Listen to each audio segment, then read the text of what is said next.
Ya keçməzdən əvvəl kanala abunə olmağı və videonu bəyənməyi unutmayın. Regionda baş verən proseslər fonunda Gürcüstanla quru sərhədlərin açılıb-açılmayacağı mövzusu yenidən gündəmin əsas müzakirə mövzularından birinə çevrilib.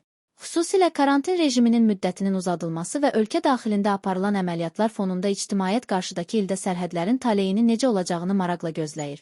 Mövzu ilə bağlı konkret az açıqlama verən siyasi şərhçi Cavanşir Abbaslı bildirib ki, hazırki vəziyyətdə sərhədlərin açılması real görünmür.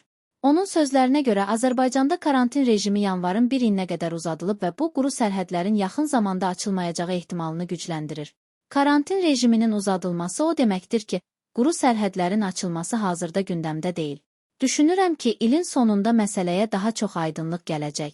Amma indiki şəraitdə sərhədlərin açılması mümkünsüz görünür.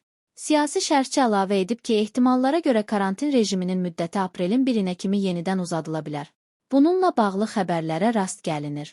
Ölkə daxilində agentura şəbəkəsinə aid bəzi şəxslərin həbsləri həyata keçirilir və bu prosesin davam edəcəyi bildirilir. Bu isə hökumətə sərhədlərin açılmasını bir müddət də ertələməsi üçün əsas verir. Cavanşir Abbaslı'nın fikrincə hətta gələn ilin ilk yarısında belə quru sərhədlərin açılması ehtimalı çox aşağıdır. Bununla belə o məsələnin əhəmiyyətini vurğulayıb. Quru sərhədlərin açılması çox mühümdür.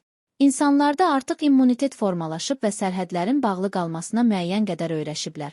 Amma istənilən halda bir ölkənin quru sərhədlərinin uzun müddət bağlı qalması yaxşı hal deyil.